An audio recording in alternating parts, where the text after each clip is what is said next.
Well, hello and welcome back to this episode of the Law of Relevancy podcast. Today we have on one of the most compelling and dynamic guests we've ever had, Fitz Koehler, fitness expert and Florida Gator.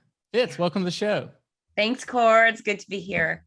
Well, we're super excited about having you on the show today. I think you have one of the most interesting stories. I love hearing about stories of adversity and how people take that adversity and they turn it into a tool to help enhance everything that they're doing. Yeah. We have choices, right? You could go down with the ship, or you can figure out how to swim the heck out of there and get to land. And that's the way I choose to do business. And so you have a very interesting career. You at one point were a kickboxer? Correct. And how did that go? It was a blast. It was something that I was very interested in high school. No idea why. And when I was in college, I met a guy who happened to have trained some world champion kickboxers, and we were doing it just for fun and fitness. And we progressed to a point where I got equipment and we were sparring, and I kept asking him the rules. Am I allowed to do this? Am I allowed to do this? And finally he stopped and said, "Hey, Fitz, you know what? If you're grabbed in a parking lot, there are no rules. It's not like you're ever going to get in the ring." And I said, "Oh, you're right." And we kept sparring and we were done. I said, "You know what? I think I'd like to fight." And he said, "Oh, I knew you would." And so we turned our attention towards competitive kickboxing, and it was an absolute blast. It was so much fun. It came with a lot of bruises, bumps, a couple of broken bones, but for the most part, the benefits far outweighed the negative. And besides being a very healthy and a pretty decent athlete, it really helped build my business because it taught me some lifelong skills I'll never be without. Well, have you always been a competitive person like that? No, not necessarily competitive with other people, but very driven. So when I want something, I get the thing that I want. And I always say, God help the person who stands between me and point B. But for the benefit of all mankind, fortunately, the things that I want are pretty much generally good things for everybody. So we don't have too many complications with all of that. But determined, disciplined, yes. Competitive, not necessarily. Well, I guess, so what you're trying to say is we all want you to get what you want because it's going to help us. That's right. My focus is on you, and that's good. Well, tell us about what you were just talking about, like those things that have helped you in your career that you learned from kickboxing. Oh, well, you know what? Fearlessness. Fearlessness is the number one thing. And it's funny because someone will look at a kickboxer and say, well, that person's probably not afraid of much. And that does make sense. And I never looked at kickboxing as scary. I never looked at standing in a ring with someone who wanted to knock me unconscious as scary. I wasn't intimidated by those things. But back in the day, I was fairly prominent. Kickboxing was, it was a growing sport, but there weren't a lot of women in the sport. I was pretty decent and I looked like a girl. And there was a lot of girls at the time really trying to look rough and tough. And so they put me on a lot of magazine covers and filled magazines up with me. But the thing that they kept doing that grated on my nerves is two things. They would spell my name wrong. And number one, it's 4 letters, F-I-T-Z. There's no R in the middle, but dummies kept saying Fritz or butchering my last name. And worse off, they kept making up quotes. They would do an interview and then they would completely butcher the information I had provided. And at that point, I had already was on my way to having a master's degree in exercise and sports sciences. And I thought, I'm giving out advice. You can't butcher that. You'll hurt people. And so it was constantly very frustrating. I really wanted to write the articles, but I was afraid to ask.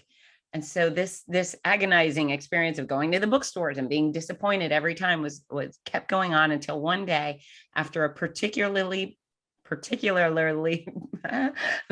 know what I'm saying, brutal training session, I left and I got in my Jeep, got one of those magazines, snarled a little bit. And then I thought, you know what, dummy? If I call this editor and ask for the opportunity to write an article, what's the worst that can happen? You just battled it out with 4 different humans, much bigger than you. You're covered with black and blue marks. Like, what's so scary about making a phone call and asking a question? And it was that aha moment that really impacted not only that day and moving on. So I picked up the phone, I called the editor to whatever magazine. I said, hey, Bob, it's Fitz. Oh, hey, blah, blah, blah. I said, hey, I got a question. I would really like to write the next article for you. Oh, yeah, that would be great. And then he said, and how much do you want for it? And I was 21 years old, and I thought, oh, he said yes, and he's going to pay me. Oh my gosh, I can't believe I've been limiting myself from this opportunity. And from there on out, that I've never feared the word no. Now, on occasion, I get a little mousy. Who am I going to call or whatever? And then I just say, F it. If there's no bleeding, broken bones, or public humiliation involved, I'm going for it. And that really has allowed me to grow this business internationally and achieve so much. I really love hearing that. I just in my career, I don't always have a plan for how we're gonna get things done, or I just know that I have a vision that we're going to achieve something. And a lot of times we'll start down that path and we're going to figure it out along the way. And, what's the worst thing that's going to happen? Right. Well, you and I were talking. I ran my first marathon last month, was Boston, which is a big old marathon to do. And some people would say, are you afraid? I'm like, no, I mean, what's so scary? Now, did I work hard? Did I prepare? I did. But even let's say I didn't finish and I had to stop at mile 17 because something hurt or I was tired. Okay, well, all right. Well, what does that lead to? Nothing, and just a big fat nothing. So living in fear really doesn't make a lot of sense. Yeah. And that's really just that concept of fear itself is really more or less an emotion that your body is producing to help you just understand that a situation, right? Correct. And sometimes that fear is really just excitement, right? So I'm a race announcer, and I man the start and finish lines of some of the largest, most iconic running events in the United States. And I'll have 20,000 people line up, and I'll say, hey, who out there is running their first XYZ? And they'll say, yeah, me. And who here is nervous? And you see lots of hands go up, and I say, okay, well, let's turn that energy into excitement. You could use the energy in two ways. You just have to tell it where to go. If you tell it you're going on an adventure with the coolest people on the planet, when you get to the end of that adventure, they're going to give you a big medal and a great jacket and some snacks, and the noisy lady up on the stage is going to say really sweet things to you. All of a sudden, you've got something to look forward to. And so I think perspective goes a long way, and we make those choices, right? Yeah, we totally do. The article that you wrote for the magazine, that one magazine that you're talking about, is that how you got your start into the more media side of sports? So that's a great question. I had actually already hosted a TV show that ran throughout Florida called Cardio Jam. I was one of a handful of instructors, and that really provided some aha moments that told me I didn't want to be a girl in the gym. I didn't want to be a personal trainer. I wanted to reach the masses. But I wrote that article was called How to Kick People in the Head. And I taught them the strategy, strength, and flexibility exercises they would need to pursue to kick people in the head. And a few weeks after it was published, I got a letter in the mail from a guy in Kentucky who said, hey, Fitz, blah, blah, blah. I've been doing martial arts for years. And because of your article, I finally kicked someone in the head. Thank you very much. And I thought, yes, that's it. I can't believe I got to help this guy kick somebody else in the head. And so my commitment to mass media was really solidified by that article. The TV went a long way, but the second I helped someone kick someone else in the head, I was sold, and I've never looked back. Well, that's fun. So, you were saying that, you did have that different look from some of the other competitors back in the kickboxing world, more of the girly, super attractive, like you obviously wouldn't have any trouble getting people to watch, whatever that you were doing. I mean, I would think, being a dude, I would think that you would have that kind of an effect on people. What was it like getting that feedback from the person who had just kicked someone in the head, though, but he was like thanking you as like a fellow fitness person, not as like this beautiful influencer type person? Well, what's so interesting is my looks have nothing to do with what I do. They're really quite irrelevant. And I used to say when I was fighting, when I was at the University of Florida as a student, walking around Gainesville, I'm a average, on a scale of 1 to 10, I'm a I've 6 been maybe. there. Yeah, because there's so many beautiful women and beautiful men, and I'm average, attractive, whatever. But when you put me in a ring next to some of these girls who are trying to look like dudes, okay, and then I was Miss America. But the reality is when you square off in a ring, your blue eyes and blonde hair have nothing to do with the last man standing, right? You're either you win or you lose based on your skill. And once again, I lost my blonde hair, and I had breast cancer 2 years ago, and I look like a shell of myself. I lost my hair. I lost 12 pounds. I was emaciated and bald and gray, and I was still relevant because my appearance is not what people show up for. They show up for an honest message about living well and living long, and they get the truth from me, and they get it in a way that makes fitness sound fun. And sometimes they also get it with a poke in the chest that brings them to the realization that they've been screwing the hell up. And I'm the only person that has the interest in telling them the truth. So I don't know. I mean, I like to look nice, and I'm sure some people think I'm cute and some people think I'm not attractive at all. But yeah, I don't think my looks really have much to do with much. Well, I was leading into the journey that you just referenced about the adversity that you've kind of gone through over the last 3 years or so. Because really, like me personally, I love to be, just I like to be able to help people with like the knowledge and the skills that we have at our business, and it that's that I care the most about, right? Is just being effective and all those things, and so that resonates with me. You're talking about you're an expert. You're a legit expert when it comes to fitness. You've been doing fitness for a very long time, whether it's mobility, diet, what to eat, what to put in your body, how to take care of yourself, probably sleep and all those things too. And you've been taking care of your body for a long time. What was it like finding that lump? Terrifying, absolutely terrifying. And it's interesting because I found the lump, and I was at a hotel bathroom at a race weekend. I got out of the shower and I rubbed my under boob, and there it was. And it was 6 weeks after a clean mammogram. So there was nothing there. And then all of a sudden there was definitely something there. And within about a week, I had already had the scans and the biopsies, and I got the call that said, "Hey, Fitz, you have breast cancer. We're doing some more testing. We'll tell you what type." But I definitely thought I was going to die, and not because I had any great information on my tumor, but what I thought is, oh my gosh, I have the perfect family, the perfect career. I'm the perfect image of health. I am definitely going to die because I'm the perfect tale of tragedy. This couldn't be any better of a Hallmark story, so I really thought, oh no. And I'm traditionally the most positive person in the world, but Right. it was terrifying. And the thing that I was most afraid of was not watching my children grow up. Ginger and Parker are everything, as most parents will tell you. That's it. Nothing that I do trumps their success, their happiness. And I was terrified of not having those baby hugs anymore. And they're not even babies, but they're my babies. And so that was my first fear. Then I feared my life. And then eventually somewhere down the road was, the stress of losing my hair. But it was a scary process. It was definitely terrifying. And I'm so grateful I chose an extraordinary medical team, and we were able to beat up that cancer of mine, get rid of it. That's good. Yeah.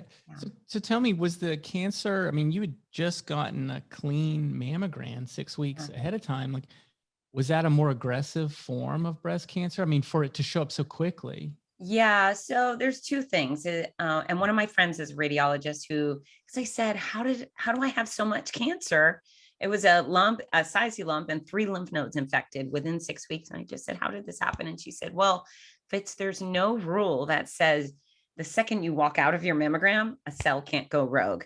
Right. So it was timing's everything. And my mammogram wasn't at a good time, but yeah, it was a very fast moving, aggressive type of cancer. And one of my oncology professionals told me at some point, she said, oh, they were really concerned about you. Your cancer was moving very fast. So I think I found the lump, and it was maybe 2 weeks later, I started chemo. It was fast. It was fast. I have friends That's being very diagnosed now fast. that, and their treatment gets put off 2 weeks, or I'm sorry, 2 months or this or that. I barely blinked and my whole life got thrown into spin cycle because constant medical appointments and scans and blood draws, and it was dizzying. It was a scary experience. And I ended up with 15 months of chemo. The first 5 months of chemo were absolutely brutalizing. I was very sick. 33 rounds of radiation, which really weren't so bad for me. I had a lumpectomy and 11 lymph nodes removed. And, that was a year or so ago, and I'm feeling great now. So I had to go through it, but I went through it. I got through it. I'm done. Yay. What did you do during that battle? Did you stop working? Did you take some time off? So no, not at all. And the reality is, if I would have taken time off, nobody would have blamed me. Everyone would have said, oh, poor girl has cancer. She needs to rest. But what I committed to, as soon as they convinced me that I was going to live, I decided two things. Number one, I was not missing special time with my kids. So if they had a game, a play, a performance, whatever, I was going to be there come hell or high water. And then the other thing I committed to was my career.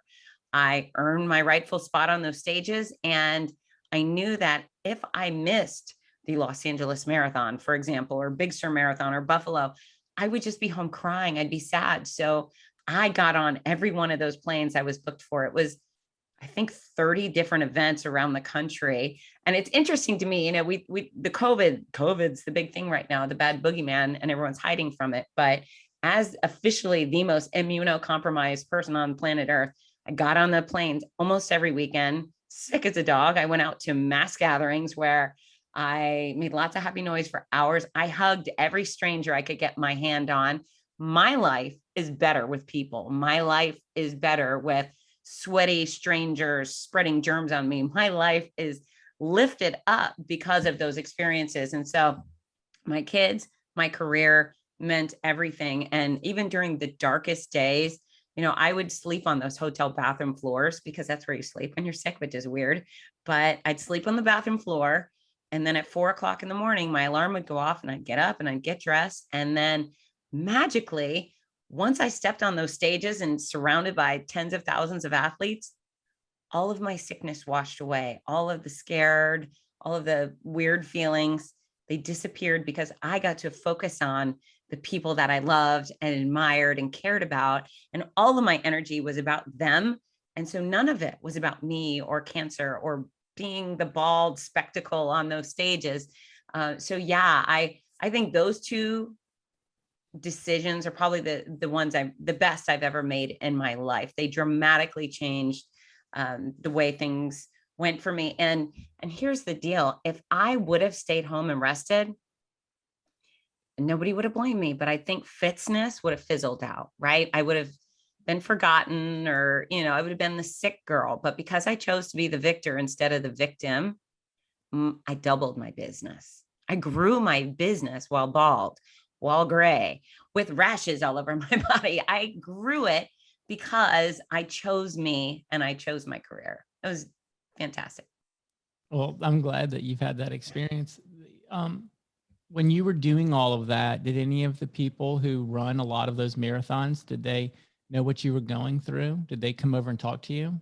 Yeah, they did. So I'm a fairly private person in my private life, very public at work, but I would have loved to keep it all secret, but I had waist length, long blonde hair. And I knew once it was gone, people were going to start asking questions. I didn't wear wigs. That just wasn't my thing. So I knew when I showed up bald that people were going to ask. So I made a little video and I revealed to the public what was going on. And I said, hey, I'm going to be fine. I appreciate your support. No one's allowed to pity me. I will not accept that, but you can root for me, cheer for me, and I'm going to show up at these events. And so what's really cool is my job as an announcer is not only to provide structure and entertainment, but I take care of our athletes. I love them and make them feel special. And so for that year and a half while I was going through treatment, they turned the tables on me, and gosh, they were so sweet. They showed up with, kindness and presents galore. And some of them brought me, everybody brought me snacks. I'm like, you need to eat. Everybody turned into my aunt, right? And then some people brought me blankets if it was a rainy day, or umbrellas. It was just it was dizzying how nice these people were. And it wasn't just the kindness of the athletes. The race directors would arrange for like IV fluids to be given when I traveled to their location. And then between point A and point B, strangers in airports and on airplanes were so kind. I never once wore a pink ribbon. I do, before I had breast cancer, I would wear it now. This disease deserves no extra room on my chest, so I will not. So I never I wore love a that. ribbon. I never wore the shirt that said cancer warrior, like a lot of people do. Good for them. It just wasn't for me. But people saw me, they saw the head, and they knew, and they were so wonderful. People were generous and just it's hard to describe. And when people trash our country and say Americans are this or Americans are that, I'm happy to stand up tall, look them in the eye, poke them in the chest, and say wrong, because I've experienced the kindness from all sorts of strangers of all types. It's just, it was humbling. There were silver linings for sure.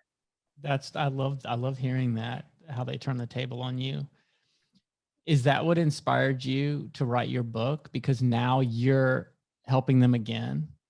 Yeah. So interesting. The first thing that inspired me to write the book was the fact that once all this weird stuff started happening to me, I kept thinking, how come nobody talks about this stuff? So they warned me up in advance. You might be sick, you might be tired, you might be bald. And I was all those things. But nobody told me that when I went bald, that I would have a skunk stripe down the top of my head because I had always parted my hair in the middle. And so there was a tan line. Nobody warned me of that. Nobody warned me that I might get a rash from all the chemo. And then my bald head would have a rash. Nobody warned me that my fingernails would rip off or my eyes would change colors. And there were so many weird, strange, bizarre things that it was very, very funny. And so I thought, well, nobody's telling the truth. And then B, I thought people would get a big old laugh from my experiences because they turned out to be hilarious. Because when you put all this cancer care and it collides with this major race announcing schedule being on display in front of millions of people throughout the year, it really turned into some hilarious experiences. So yeah, it was kind of sarcastic and funny where I thought, I'm going to write a book. And then, being who I am and doing what I do, I thought, well, I certainly can help people. And the real messages of the book are, number one, perspective. I was scared, but I kept in mind that I wasn't a kid with cancer and it wasn't my kid with cancer. And boy, those things are way worse than being a grown woman with breast cancer. So I wasn't going to have a pity party. Did I cry? Yes. But I never had the victim mentality. I never once asked why me. I just thought, okay, I've got this thing. They told me they'll cure it. I'll just make do and figure it out. But those are the people I really feel bad for. So perspective, someone could always have it worse, I think is something every person on planet Earth should maintain. Number two is I chose to include my passions. And as I've already said, they just lifted me up so much. And had I not had those opportunities with race announcing, fitness, and my kids, it would have been all dark. It would have been all dark. So no matter who you are, no matter what you're going through, do the things you love daily. So if you love animals, great, be with your animals. If you're in the hospital and you can't be by an animal, watch animal videos on the internet. It's not so complicated. Just keep your passions coming into you to fill you up with goodness. And then the last thing is I chose to be positive. Now, again, it's not all puppies and rainbows. I cried a lot. It was terrifying. But when someone said something funny, I chose to laugh. I didn't want to be the sad sap in the corner. You get 0 extra points for being the sad sap. And, I just made the best of it. I made the absolute best. And so with this book, it's my noisy cancer comeback. Now, all sorts of cancer patients have it, or runners, people of all sorts. But the greatest feedback I get on a daily basis is I was diagnosed and I was down in the dumps. And because of your book, I've turned it around and you actually can live while going through cancer care. And it makes me really proud that it's, my hardship became this little gift that benefits others. And it's cool to see women rocking the bald head and, just out doing life instead of hiding out. Yeah. How are you the person that you are? Like, how do you stay so positive? How do you attack life the way that you do? Because it's so easy for people to just pout and to get down in the dumps. Like, do you ever feel that way at all? So by nature, I'm sunshiny. And so I know that's a gift. I have two children. My daughter's very sunshiny. She's me, but on steroids. So God help the world. And then my son is kind of a different kid. He's introverted and a little more sedate, very funny, but I know it's much easier to be me, but I'm also very pragmatic. Mhm. And, it's just that thing where, when I'm in a traffic jam and I'm stuck on the highway, I can't not be grateful that I'm not the person in the crash that caused the traffic jam. Right. There's so many people looking for a reason to complain and moan, and they're on social media. Oh my God, look at me. I twisted my ankle. Pray for me. And I'm thinking, really? You're stealing all the prayers on your ankle? Get a grip. Get a grip. So am I unsympathetic? Not all the time. Am I someone who thinks, shoot, life is short, make the Right. best of it? I do. And then, but here's the other thing is, because I'm mostly happy, on a very rare occasion, without any instigation, I'll feel sad. And it just feels so bad. And I feel like there's no reason for this. Why do I have this pain here? And then I feel really, really bad for people who carry that weight around, people who just have a, depression, I guess. I mean, it just seems so horrible to me. I don't know. I can't find an excuse not to be happy. Yeah. I was listening to a podcast. I've been driving like crazy the last few days. My son had a regatta in Augusta, Georgia, and I live in Tampa. So I drove up there and drove back. That's 1,000 miles. Wow. At a meeting across the state yesterday. So that's another, 400 or 500 miles. And I've been listening to a lot of podcasts. Yeah. And some of what you just said resonated with me because it was a lot of what I heard Jewel say in her podcast with Joe Rogan that happened a couple weeks ago. And she was saying that she just really doesn't like to be sad. No. She doesn't like to be sad. And so when she is sad, she tries like hell to figure out how to like be happy again. She really wants to be happy. That's her number one priority. It's above her career is to be happy. Yeah. Well, it's the other thing. This is what I try to do because it's in me. I need to get it out. And that's where the exercise component really helps me because, when I'm frustrated or sad or angry, I instantly turn to exercise. And I'm not a lunatic. Like I'm going to go run 30 miles. I go hiking in the woods with my dog. Yeah. I dance, I go strength training, I go for a swim and I get it out. It is, when they say when you vomit, right? When you've got maybe food poisoning, you're expelling the bad stuff. They don't want you to take Imodium and keep the yucky stuff in. They want you to expel the bad stuff. Well, when you're feeling like crap, that horrible energy, you can expel it. You can exhaust your body of those bad feelings. And so I really am just a take action type of person. What can I do to fix this? Maybe type A, maybe a control freak, but I also, I will very much control the things I can. And then the things I can't, I let them go. I just said, okay, I can't focus on that because it's not within my power. And one of my very best friends, he's 35 years clean and sober. And he said that's one of the greatest lessons he learned in AA was learning to control the things you can, and the wisdom to know the difference. And so it really is a blessing to, I think I'm pragmatic. I think that's my skill, happy and pragmatic. Well, I think that that's a great way to go through life. I appreciate you sharing that with us. Let's talk a little bit about what you're up to these days. I saw your latest podcast had to do with not putting on weight during the holidays. Yeah. And so you've got a podcast that you have. I saw 430 videos on your YouTube channel. I know they're not all your podcasts, but you're very active on podcasting for several years. You've been there. Yeah. Yeah. So the Fitzness Show, we talk about all sorts of topics. I say we, it's me and sometimes guests. And we will talk about all things relevant to health, fitness, sports. Sometimes we're just mocking silly stuff, but I bring in special guests, and my guests have included, a handful of the Wiggles for the children's band. If people like the Wiggles, they're good friends of mine. Steve Spurrier, the old Gator football coach. Ball coach. Yeah, the head ball coach. That's right. Some of the world's greatest runners and greatest triathletes. I mean, boy, do I have a lot of great athletes, Olympians, and folks have won Boston Marathon and New York City Marathon. And some icons, but really what I like to do is impart wisdom to the general public because golly, my brand is about the truth. And so, as you know, within the fitness industry, it's a billion-dollar market full of snake oils and salesmen and thieves. They're lying to people to take their money. Shortcuts that there is no such thing. There is no such thing as a shortcut to fitness. You actually have to do the work. And so my business model is this. I give all the honest information out to consumers for free. I don't charge anybody. You can come to Fitzness.com and you can find all the actual truth when it comes to exercise, eating wisely, sleep, etc. And then corporations pay my salary. And so companies pay me to come speak for them. Sometimes I'm just speaking to their employees to help them live better and longer, therefore that they become far more capable, profitable employees. And then sometimes they hire me to speak to their consumer. So Disney's done that, Tropicana, Oakley, Office Depot. I've worked on both sides. But yeah, I take money from corporations.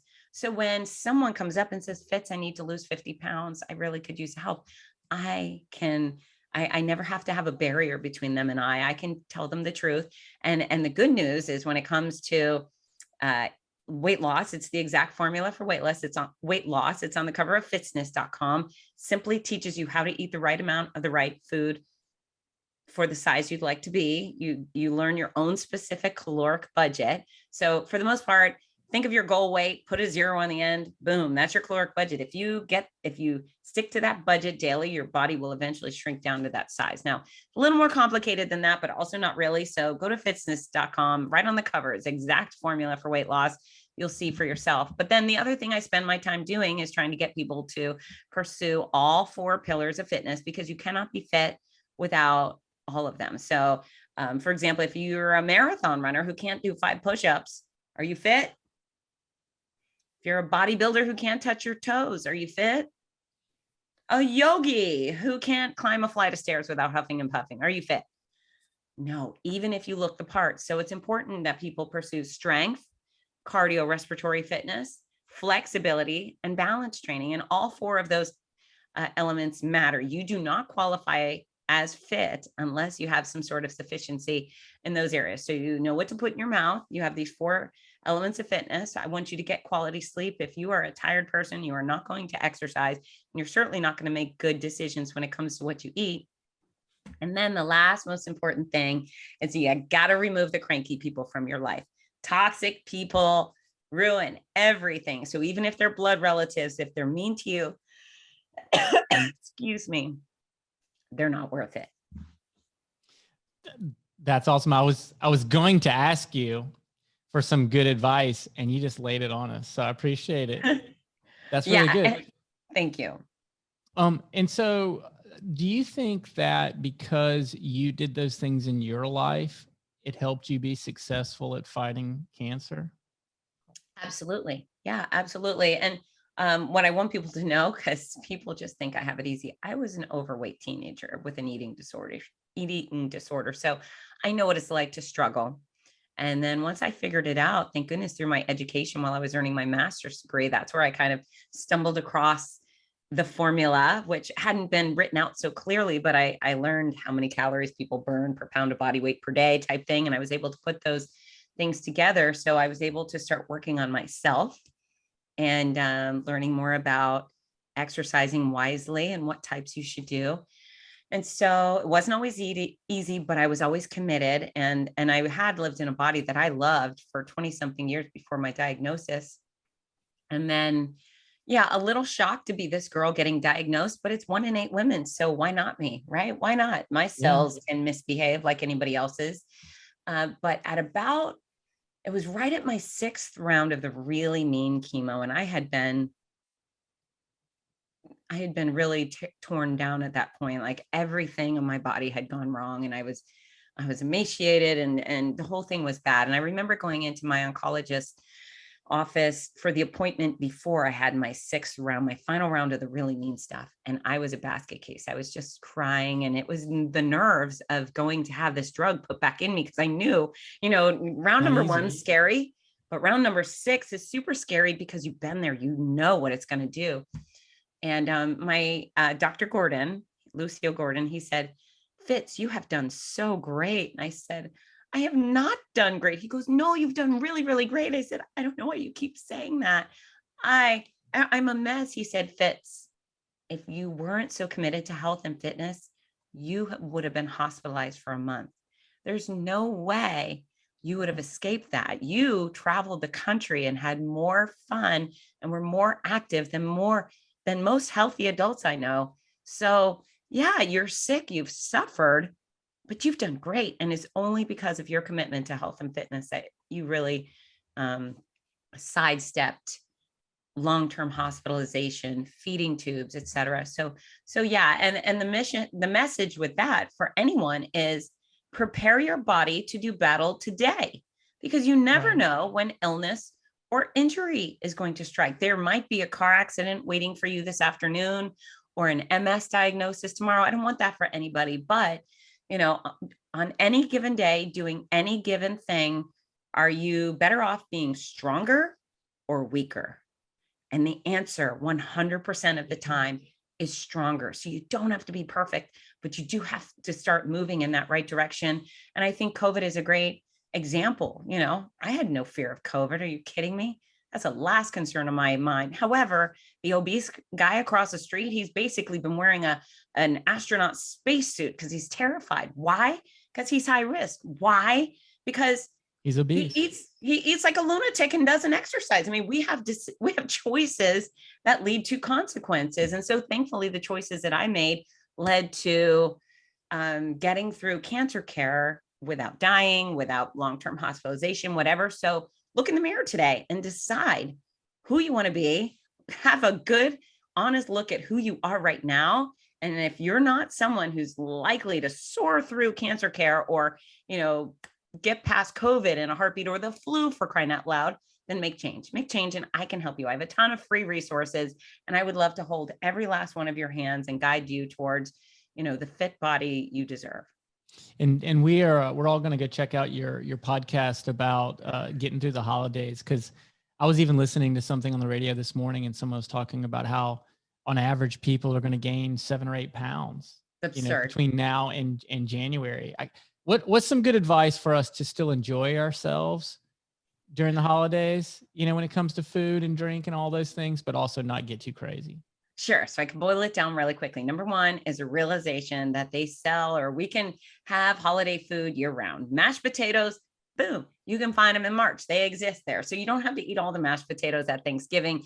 You can even find pecan pie in July. So don't feel the obligation to consume it all. It's not going anywhere. If you want pumpkin pie in April, you can find some. So, have a little bit and, then be a bit disciplined. If people give you food that's unhealthy for you, maybe have a bite and throw the rest away. There is no sin in getting rid of, lard covered sugar, butter, whatever. It's crap, and the garbage can will enjoy it far more than you and your body will. Don't give that stuff to other people too. It's not fair. It's not nice. Almost everybody on planet Earth is trying to lose a pound or get in better shape. So dropping off a pile of brownies on your doctor's desk only punishes his secretary. So give other gifts and then commit to daily exercise. And normally I tell people the rest of the year, it's most days of the week, but during the holidays, give me at least 30 minutes of something kind of strenuous every day between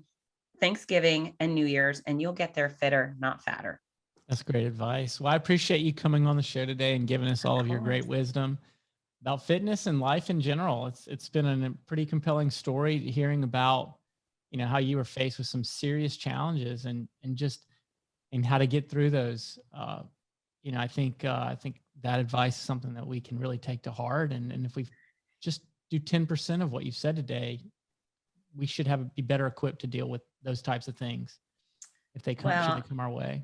I appreciate that. And you know what? I mean, life's not easy. Life's not easy. And we can do hard things. This is one of my chapters. I can do hard things. Sometimes you got to step outside your box, step outside your comfort zone. You don't have to be perfect. My family motto is perfect's boring. So we don't expect any of that. You just every single day, you move the needle forward. You make a better decision at breakfast. you take the dog for a longer walk after dinner. Maybe you do show up and take a class. You get all those annual exams, all of them, your eyes, your ears, your bowels, your lady parts, your guy parts, and then you squeeze your stuff. You know, I did the annual exams, and then I had to basically grope myself to find my lump, but I saved my own life that way. And so keep moving in the right direction. You can do hard things. You can definitely improve yourself. And I'm happy to be there waiting for all of you when you need some good advice. Thank you, Fitz. And we'll check out what you've got for us there at Fitzness.com. And that's with a Z, fitness with a Z.